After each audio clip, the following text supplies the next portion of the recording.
was safe until now. Triple the fun, frolic, and mayhem. If this isn't an insanely beautiful woman, I'm hanging out. Sir, I think you should listen to this. The Behind the Mic Show. Don't miss it. They just might talk about something worth listening to.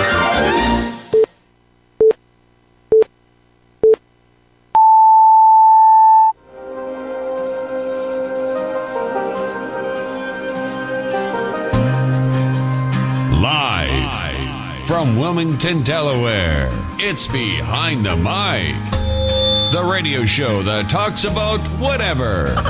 Join us now as we dive into a variety of topics, from entertainment to politics and every aspect of life in between, mixed with a little fun, frolic, and mayhem.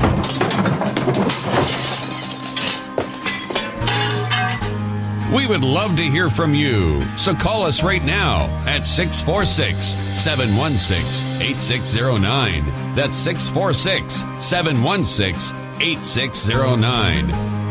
Now, without further ado, here is your host of Behind the Mic, Joel Mahalik.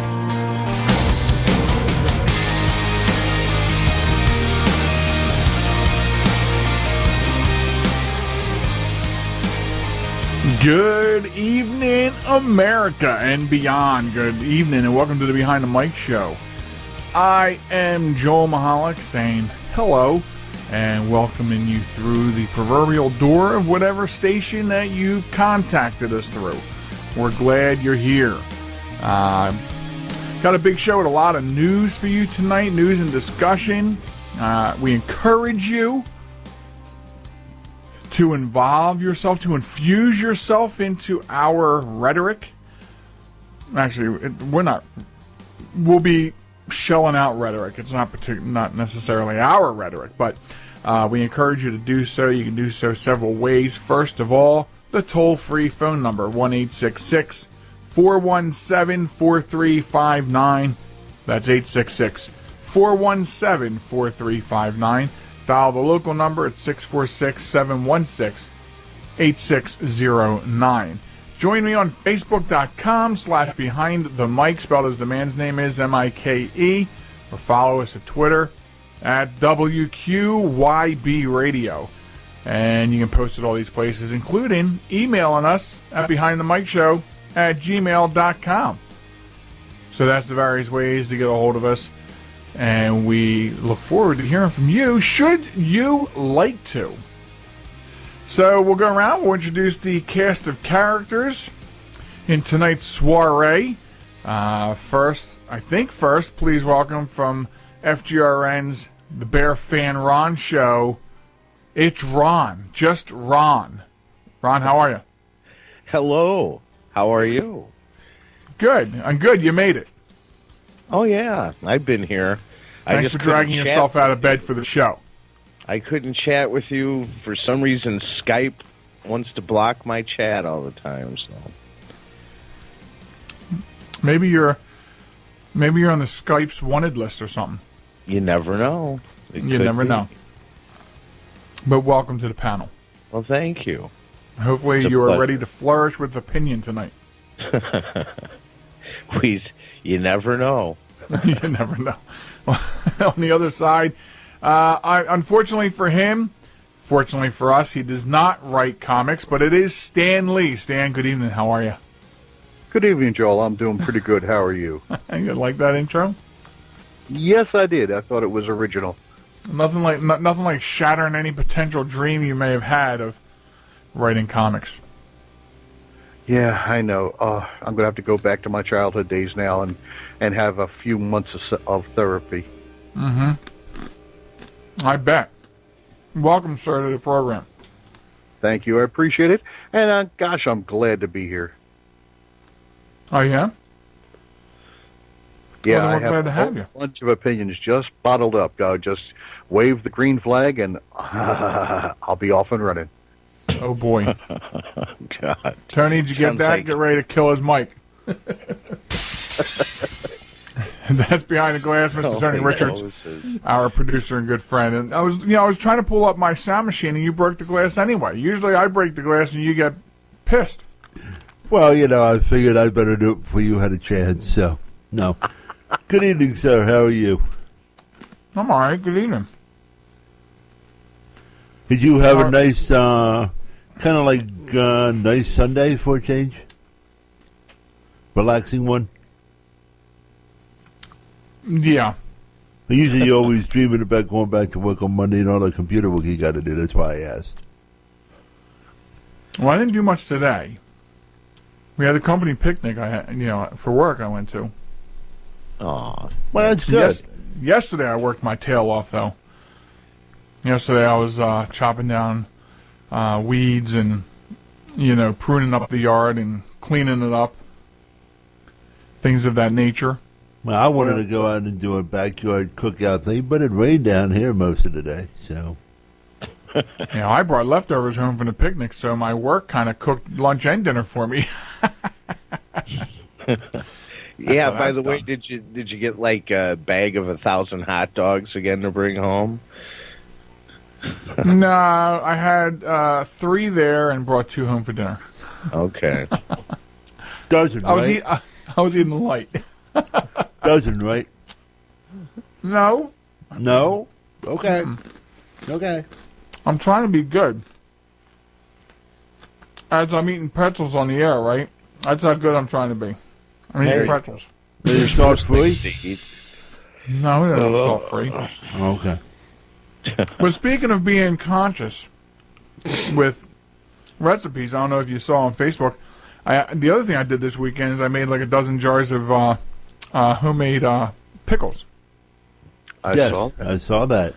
Yeah. Well, I got 2 different people at work that are like swimming in cucumbers from their own garden, which is nice. It's nice to be able to, and they bring them all in. And it's nice to get fruit that's not waxed over like in a supermarket.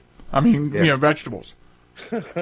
So between my neighbor and people at work, I get tomatoes and cucumbers, that aren't waxed up to be displayed. And it's nice to have a nice, fresh, non-insecticide, non-waxed over to look pretty vegetable to eat.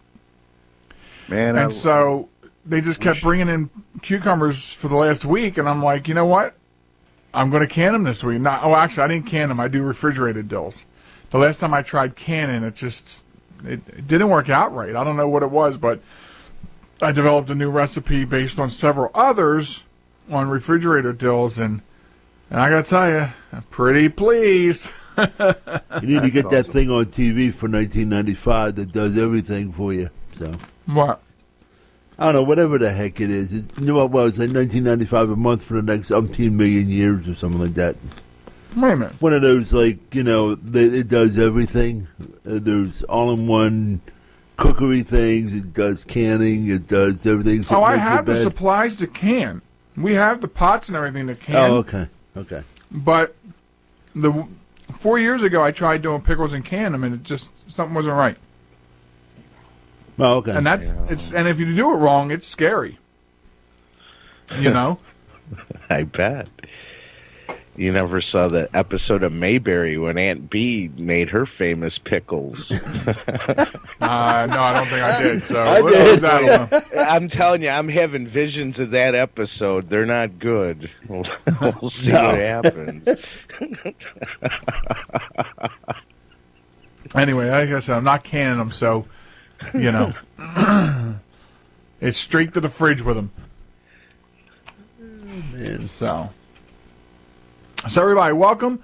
Nice to have everybody here. Stan, you could have said that on the air. Stan would like to have his green tomatoes pickled. Do you need the recipe, Stan? Yes, send it to me later. Okay. Would appreciate it. All kinds of stuff happening this week. So I wasn't sure where we should dive in, but I thought a good place to dive in would be the fact that Congress is on vacation for 5 weeks. Wait a minute. They only work half the year to begin with. Wait a minute. Do they even get a half a year in? Well, hey, I'm being generous.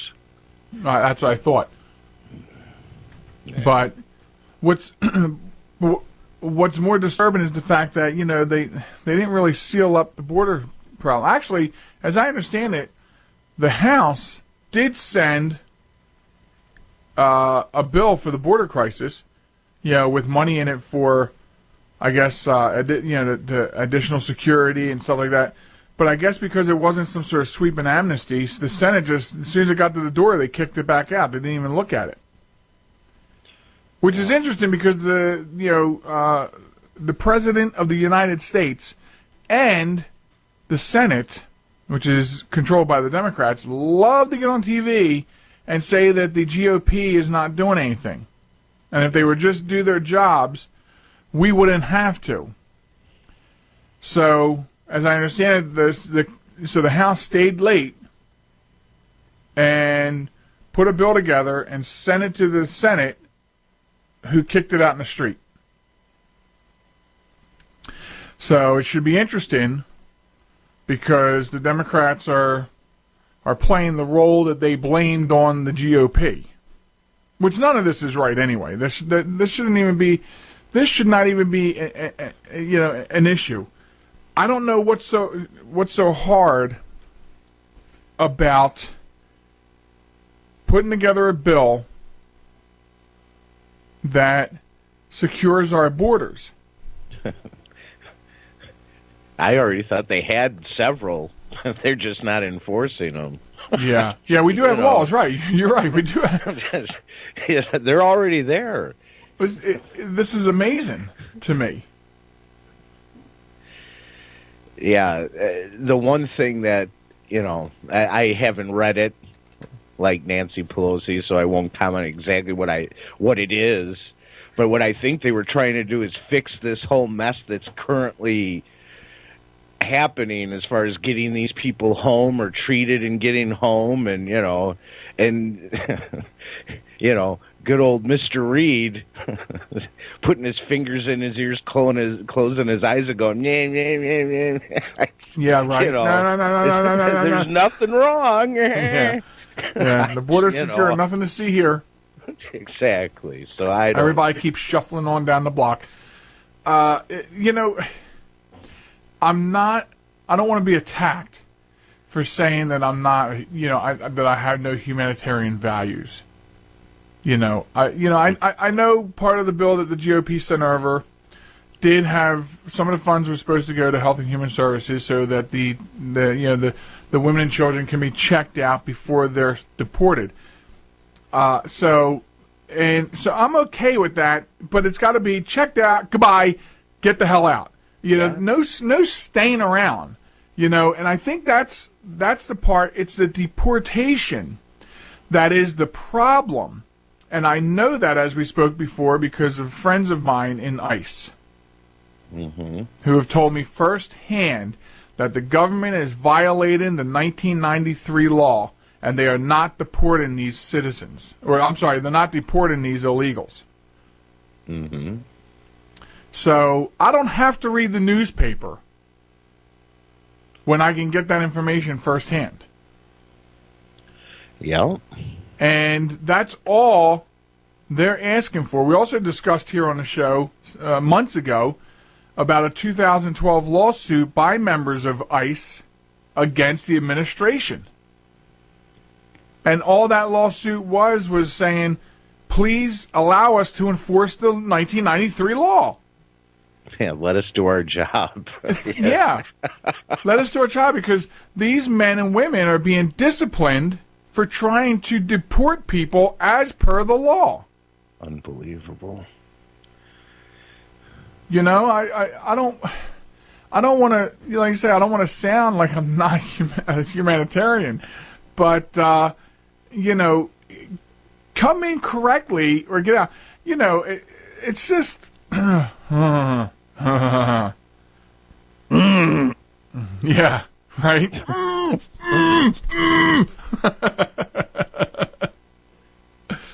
Well, let me ask, what other country in the world would do what we're doing? I mean, if I cross illegally into Canada, will they put a roof over my head? Will they feed me? Well, I mean, I would love to have a free vacation. I'd love to get checked out, medically free. I'd love to. What other country does this? Mm-hmm. It's amazing. You know what I think? I think, Stan, as a traveler of the continent, as you are, I think we ought to send him a blue pack and send him up into Canada and see what happens when he crosses the border. There you go. No, I would say 8 much, and they would think I'm Canadian. That would be a great series right there. A reality TV series. Uh-oh, there it goes. We'll see it in a week. Mm-hmm. Send someone up to Canada and see what happens. Stan DJ in Canada. There you go. Yeah. It would be more like a sequel to Bad Grandpa. Well, I mean, even better yet, people in my family have discussed this, with me included, of course. But what would happen if you just trekked into Mexico and tried to do what they're doing here? I mean, it's just the irony of it all. It's just amazing.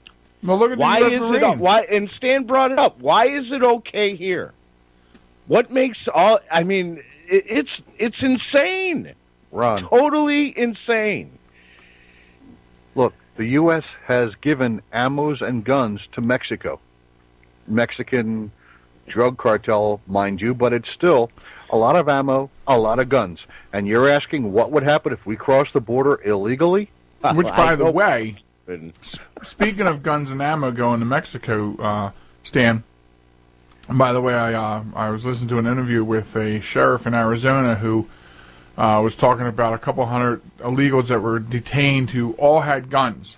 And many had multiple guns. Well, 2 of the automatic rifles that were confiscated cross-referenced with 2 of the rifles that went through the Fast and Furious program. How about that? Doesn't surprise me. But that's just all made up. Come on. Yeah, nothing to see here, folks. These are just allegations trumped up by those lousy Republicans trying to make us look bad. Just listen to our government, okay? There is no problem here. Yeah, just listen to the government and do what you're told. There's nothing to see here, so stop moaning and crying. But I gotta tell you, I'm last couple of days I'm seeing a lot of patriotic style rants, video rants going across social media. It's crazy. So we'll get back to this in a second. I want to remind everybody the phone number is toll free 866-417-4359. 866-417-4359. Join us at facebook.com/behind the mic. Comment there if you don't want to call. And let's listen to a short clip we have available. Senator Mendez of New York and Senator Thune from South Dakota, and they're discussing the dysfunction in Washington, which is what we're discussing right now. So check this out. We'll be right back. Senator Thune, let me ask you this. There were the votes in the House to sue President Obama, and yet neither the House or Senate could pass even a bill on immigration that would deal with the border crisis at the moment. Does this undermine the ability for Republicans to say, vote for us in the fall, we should control the Senate and the House and really be a governing party? Well, David, the House did pass a border security bill before they went out. The Senate has not.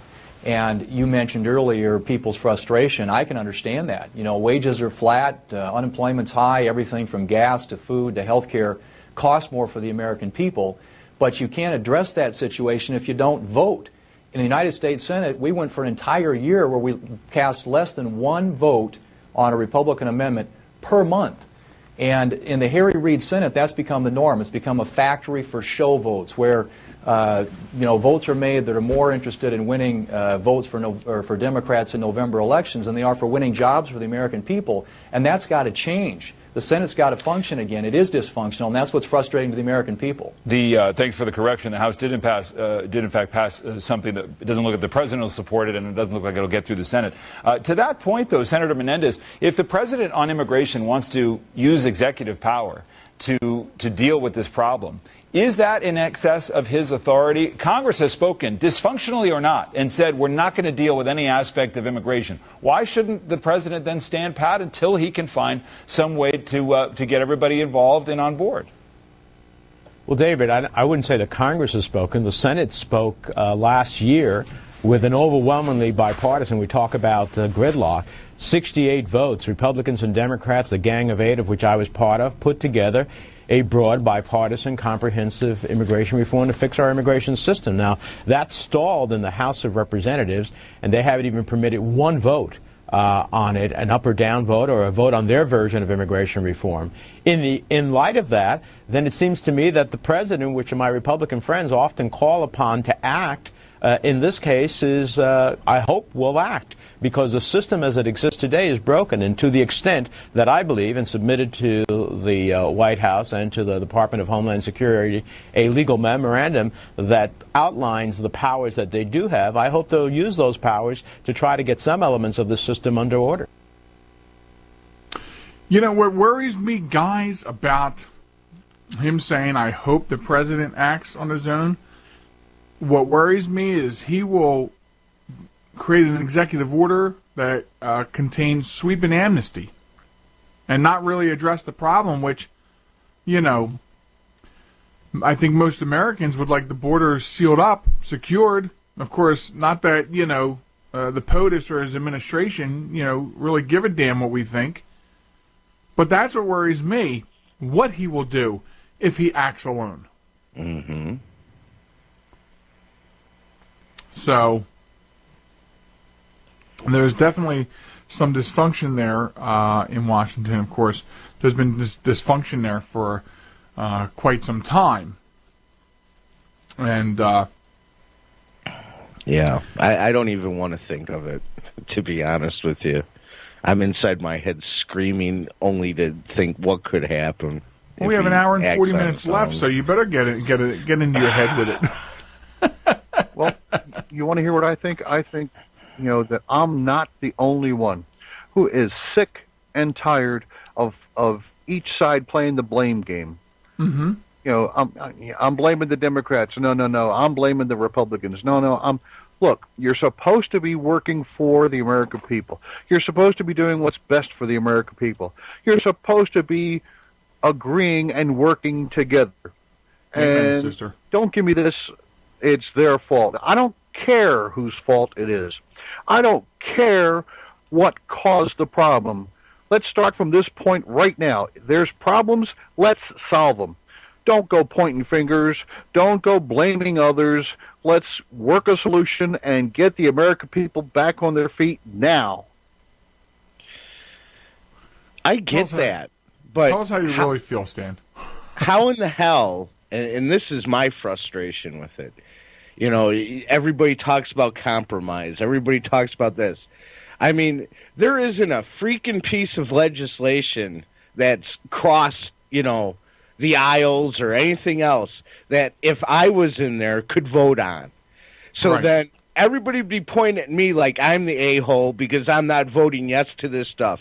You know, people right now are totally not getting activity doesn't actually mean success or good legislation. Just because you're in there freaking passing crap doesn't make it good. Mm-hmm. Okay? And I think people are missing this right now. A lot of this stalemate is because Obama's pushing so much crap, Harry Reid is pushing so much crap. Their own Senate isn't passing stuff for Reid. Where's the effing budgets from Obama that they're, you know, he's always blaming the other side on? Yeah, have they even passed a budget since he took office? No, I didn't think so. And that's my point.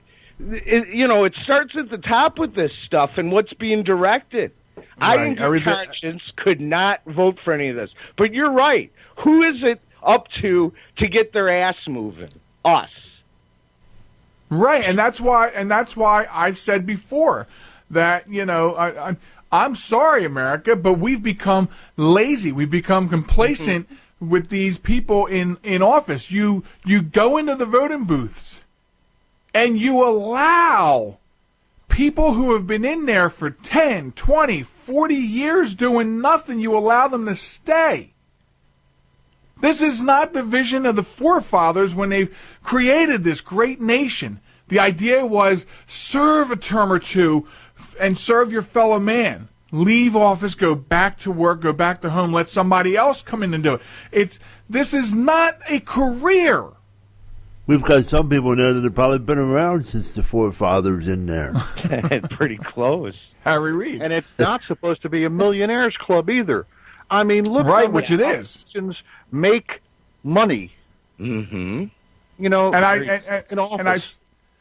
I've said before, as far as that point goes, Stan, and I don't know if I said it on the air, if it was in one of my blogs, maybe both. How can somebody worth millions, multi-millionaire, okay, holding down an office as a congressperson or a senator, have your best interest? How do they have my best interest or your best interests in mind when they're already a multi-millionaire and they're working for special interest groups? How can you let someone like that remain in office? Well, they're millionaires. They're not even in touch with the people that they're trying to represent. They're not on our level. Common person. Not anymore. They're in touch with the lobbyists. They're in touch with the special interest groups. They're in touch with their money. They're not in touch with us Americans. Right. Ron, a couple seconds. You had a final thought before we go to break? Well, I totally agree with Stan. And, we talked about Hillary Clinton and Bill Clinton when they left Washington, D.C. And all the whining in her book, she was, not selling the properties and everything when there were $70 million. And, we lost money in the White House, but we got $million book deals and everything else. It's all nuts. Absolutely nuts. Yeah. Phone numbers to call in. There's two of them. There's a toll-free one, 866-417-4359. There's a local one, 646-716-8609. You can stop by Behind the Mic on Facebook at facebook.com/Behind the Mic, spelled as the man's name is, or over at Twitter at WQYB Radio. And you can post to us there or email us at behindthemicshow@gmail.com. When we come back, we're going to shift gears a little bit, let everyone calm down, because obviously I got them very heated, which is good. But we're going to talk about my latest op-ed blog on homeless. Coming up after this on the Behind the Mic Show. We'll see you in a minute.